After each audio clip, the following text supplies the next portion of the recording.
Hey, I want to expose something out of the Apocrypha, the apocryphal book known as Prayer of Azariah. And before I show you something out of the Prayer of Azariah in the apocryphal book, I want to show you from the Holy Bible who Azariah was.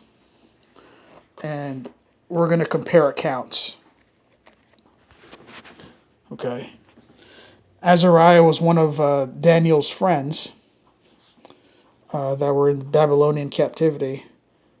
And it says, "Now among these were the children of Judah, Daniel, Hananiah, Mishael, and Azariah, unto whom the prince of the eunuchs gave names, for he gave unto Daniel the name of Belteshazzar, and Hananiah of Shadrach, to Mishael of Meshach, and to Azariah of Abednego." Okay, so Azariah gets renamed as Abednego. Okay.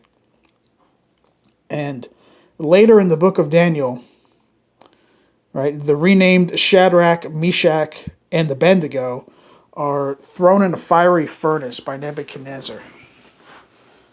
And let me show you some of that account in the Bible, okay? All right, and these three men, Shadrach, Meshach, and Abednego, fell down bound into the midst of the burning fiery furnace. Then Nebuchadnezzar the king was astonished, and rose up in haste, and spake, and said unto his counselors, "Did not we cast three men bound into the midst of the fire?" They answered and said unto the king, "True, O king." He answered and said, "Lo, I see four men loose, walking in the midst of the fire, and they have no hurt, and the form of the fourth is like the Son of God." Then Nebuchadnezzar came near to the mouth of the burning fiery furnace, and spake and said, "Shadrach, Meshach, and Abednego, ye servants of the Most High God, come forth and come hither." Then Shadrach, Meshach, and Abednego came forth of the midst of the fire.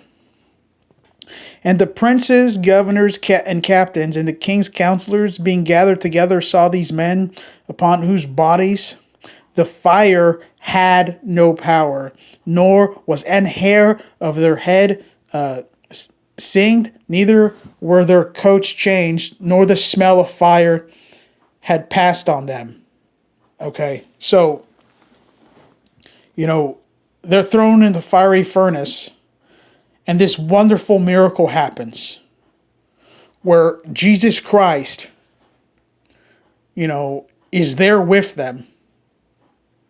He appears to them and Nebuchadnezzar, and Nebuchadnezzar sees him, and Jesus Christ protects them from the fire, okay?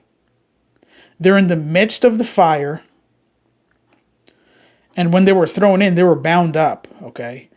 But Nebuchadnezzar finds them not bound up in the midst of the fire. It means they're on fire, but they're not burning, they're not hurting. The fire's not burning their hair, the fire's not burning their clothes, nothing, okay? And it's a major miracle, and it's one of like the greatest Old Testament stories. Okay. Now, remember I told you Abednego is Azariah, okay?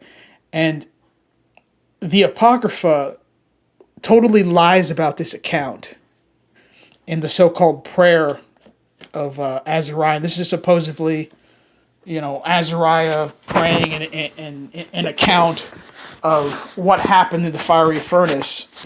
And, in verse 26, this is what the Apocrypha claims happened, okay? It says, "But the angel of the Lord came down into the oven together with Azarias and his fellows, and smote the flame of the fire out of the oven." Okay. Now, is that what happened according to the Bible? What I just read to you here in Daniel chapter 3, did an angel of the Lord show up and, basically put out the fire? No. In the book of Daniel, Jesus Christ shows up, okay? And, he makes sure that the fire does not affect them. Right? They don't burn. Their clothes don't get burned.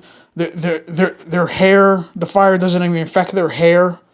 Okay, that's totally different than the Apocrypha claiming that an angel of the Lord came and put out the fire. Okay, and one of these are wrong, and any sane person would agree with what the book of Daniel says and disregard this false account from the so-called prayer of Azariah. Okay, where it tries to negate the book of Daniel. It utterly insane.